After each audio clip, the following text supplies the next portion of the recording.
दोस्तों इस समय दुनिया में सबसे बड़ा सवाल और सबसे बड़ा बवाल यही मचा हुआ है कि क्या इजराइल के प्रधानमंत्री बेंजामिन नेतन्याहू नहीं रहे, क्या उन्हें मार दिया गया है। इस वक्त की सबसे बड़ी खबर जो सोशल मीडिया पर चल रही है वो यही है कि ईरान के हमले में इजराइल के प्रधानमंत्री बेंजामिन नेतन्याहू और उनकी पत्नी मारे गए। Iran's IRGC is now making a big claim that in the latest missile strike they have targeted the Prime Minister Netanyahu's compound. The Israeli Prime Minister's office has debunked social media claims about the death of Benjamin Netanyahu. हालांकि Israel ने इसको officially x पर post करते हुए कहा है कि एक फेक न्यूज है, ईरान की तरफ से ये एक साइकोलॉजिकल वॉर है और नेतन्याहू और उनकी पत्नी सुरक्षित है। लेकिन अब ये खबर बहुत तेजी से वायरल हो रही है। इसके अलावा ये भी लॉजिक दिया जा रहा है कि पिछले 5 दिनों से नेतन्याहू और उनके बेटे ने ट्विटर पर, सोशल मीडिया पर, एक्स पर एक भी पोस्ट नहीं किया, जबकि इस पूरे वॉर के बीच वो 10 बार तो पोस्ट किया ही करते थे। मीडिया ब्रीफिंग में भी नेतन्याहू नजर नहीं आ रहे। ऐसे में क्या सच में नेतन्याहू मारे जा चुके हैं? दोस्तों फरवरी के अंत और मार्च 2026 की शुरुआत में मिडिल ईस्ट में कंडीशन उस समय मुश्किल हो गई जब अमेरिका और इजराइल ने ऑपरेशन एपिक फ्यूरी के तहत ईरान पर बड़े पैमाने पर हवाई हमले किए। इन हमलों में ईरान के सुप्रीम लीडर की मौत की पुष्टि हुई, जिसके बाद ईरान ने जवाबी कार्रवाई की कसम खाई। ईरान की ओर से दागी गई मिसाइलों और ड्रोनों की झड़ी के बीच ईरान की रेवोल्यूशनरी गार्ड IRGC और तस्नीम जैसी न्यूज एजेंसियों ने यह दावा किया है कि उन्होंने यरूशलेम में प्रधानमंत्री ऑफिस और नेतन्याहू के घर को निशाना बनाया। इसी दौरान सोशल मीडिया पर कुछ तस्वीरें और वीडियोस वायरल होने लगी, जिसमें यह दावा किया गया कि नेतन्याहू के घर पर सीधा हमला हुआ और वो अपनी पत्नी के साथ इस हमले में मारे गए। इसके पीछे कई लॉजिक भी दिए जा रहे हैं। आइए उसकी बात करते हैं। वीडियो सही लगे तो इसे अपने दोस्तों से जरूर शेयर करिएगा और चैनल को भी सब्सक्राइब करिएगा। शुरू करते हैं। कई पोस्ट में कहा गया है कि इजराइल के प्रधानमंत्री बेंजामिन नेतन्याहू ईरानी जवाबी कार्रवाई में मारे गए हैं। इसमें उनके एक वीडियो का जिक्र किया जा रहा है जो कथित तौर पर AI से बना था।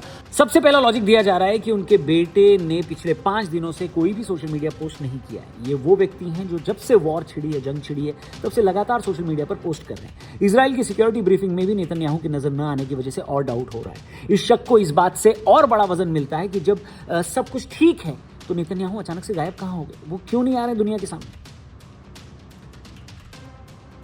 अब दोस्तों इसके पीछे की थियरी सबसे ज्यादा क्या पॉपुलर हो रही है उसकी बात कर लेते हैं। सबसे पहले तो ये कहा जा रहा है कि 28 फरवरी को ये बताया गया कि नेतन्याहू जर्मनी की यात्रा पर जा रहे हैं। एक चलते हुए वॉर के बीच में देश का प्रधानमंत्री अचानक से जर्मनी क्यों जाएगा। इसके बाद 12 मार्च को एक ब्रीफिंग होनी थी जिसमें अमेरिका के स्कॉट बेसेंट को भी होना था, लेकिन बात यह हुई कि उसी समय स्कॉट बेसेंट ने उस ब्रीफिंग से अपना नाम हटा लिया, उस ब्रीफिंग को टाल दिया गया। उसके बाद नेतन्याहू खुद एक ब्रीफिंग देने आए और उस वीडियो को AI वीडियो बता दिया गया। ऐसा इसलिए क्योंकि बोला जा रहा है कि नेतन्याहू की उस वीडियो में 6 उंगलियां दिख रही थी। A viral video, a strange 6 fingers claim, and suddenly the social media is asking, where is Israel's Prime Minister Benjamin Netanyahu? ऐसा कहा जा रहा है कि जिस डिस्टर्बिंग न्यूज के बारे में स्कॉट बेसेंट को पता चला था वो यही न्यूज थी। I listened to you on the. The president wants you. Sorry, the president wants you very much. Oh, okay. Okay. इसके पीछे ये बताया गया कि जर्मनी में ही US के इवैक्यूएशन हॉस्पिटल्स हैं। ये वाली थ्योरी ये बताती है कि 28 फरवरी के हमले में नेतन्याहू और उनकी पत्नी घायल हुए और उसके बाद उन्हें जर्मनी ले जाया गया, जहां 12 मार्च को उनके मरने की खबर आई, लेकिन ये खबर दबा दी गई। उस AI वीडियो को इसलिए दिखाया गया ताकि इजराइल की सेना का मोटिवेशन न गिरे और काम चलता रहे, ऐसा कुछ लोग कह रहे हैं। वैसे ये अकेली कॉन्स्पिरेसी थियरी नहीं है जो मार्केट में चल रही है। इसके अलावा भी बहुत सारी बातें हो रही हैं, जैसे कि नेतन्याहू का क्लोन बनाने की कोशिश हो रही है।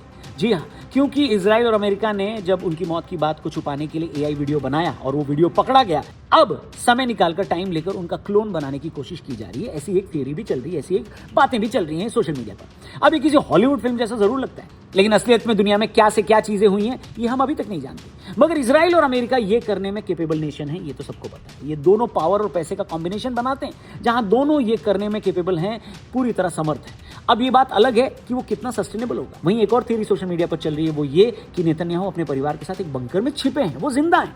अब इस थियरी के सच होने की पॉसिबिलिटी ज्यादा है, लेकिन लॉजिकली ये थियरी सस्टेन नहीं करती। जिस देश के पास US की बैकिंग हो, जिसके पास मोसाद जैसी खुफिया एजेंसी हो और जिस देश की लॉबी दुनिया की सबसे ताकतवर लॉबी हो, उसका PM एक देश से बचने के लिए बंकर में क्यों छुपेगा। जबकि अब तक वो प्रेस ब्रीफिंग में भी थे और उस साइट पर भी जा रहे थे जहां पर ईरान की मिसाइलों ने हमला किया था और उसे ध्वस्त किया था, क्योंकि ऐसी वीडियोस भी वायरल हो रही है। इनफैक्ट भारत के ही एक जर्नलिस्ट जर्नलिस्ट आदित्य राज कौल की एक वीडियो है जिसमें उन्होंने बेंजामिन नेतन्याहू से, प्रधानमंत्री से, इजराइल के प्रधानमंत्री से एक सवाल भी पूछा था। और अब लोग आदित्य राज कौल को भी निशाना बना रहे हैं कि उस फुटेज में उन्होंने नेतन्याहू की जो लोकेशन है वो रिवील कर दी, जिसके बाद ईरान ने हमला किया और नेतन्याहू मारे गए। Just behind me, Prime Minister Benjamin Netanyahu, who has visited this place. This is one of the locations where a deadly attack took place. 9 people were killed. Is in fact looking at the visuals right now of the mayhem that occurred yesterday in the Iranian missile attack here. हालांकि ये भी एकदम बकवास news है, fake news है। इसको खुद इसका खंडन किया है आदित्य राज कौल ने अपने सोशल मीडिया पोस्ट से, जहाँ पे उन्होंने खाने की डिश डालकर ये कहा कि भाई मैं यहाँ पे मस्त अपना खाना एंजॉय कर रहा हूँ और लोग फेक न्यूज़ मेरे नाम पर फैला रहे हैं, जो कि वॉर लाइक सिचुएशन में एक बहुत ही गलत काम है। ऐसा होना नहीं चाहिए और हमारे देश के लिए भी बदनामी की बात है कि भैया आप ही के देश के एक बड़े जर्नलिस्ट को ऐसे बदनाम कर रहे हैं। I spoke to our great friend, Prime Minister Narendra Modi. Spoke to him at length yesterday. Thanked him for his standing with Israel, standing for the truth, and for the enormous friendship of the people of India. They are much admired and loved in Israel.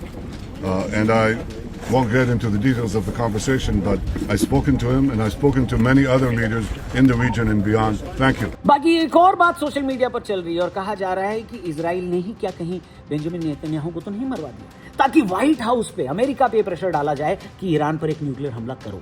अब ऐसे तो literally आग से खेलना है। Experts कह रहे हैं ये भारी भूल होगी अगर इसमें 1% भी सच्चाई हुई तो। ट्रंप का हमेशा से ये कहना रहा है कि अगर ईरान ने न्यूक्लियर बम बना लिया है तो स्टेट ऑफ हॉर्मुज को बंद कर देगा। वेल, ईरान ने न्यूक्लियर बम बनाए बिना भी ये करके दिखा दिया है। लेकिन दोस्तों, इस खबर के बाद व्हाइट हाउस में भयंकर पैनिक की खबरें आ रही हैं। सबसे पहले तो जिस स्टेट ऑफ हॉर्मुज को बंद करने की बात पर ट्रंप ने ईरान को खत्म करने की धमकी दी थी और कॉन्सिक्वेंसेस झेलने की धमकी दी थी, आज वही ट्रंप अब ग्लोबल दुनिया से अपील कर रहे हैं कि वो ईरान से इसको साफ करने की अपील करें या खुद ये काम करें। अगर एक बड़बोला आदमी ऐसे झुकता है तो इसका सीधा मतलब है कि कुछ बड़ा तो हुआ है। वहीं नेतन्याहू ने भी रिजीम चेंज करने की बात कही थी, जो अब तक हुई नहीं।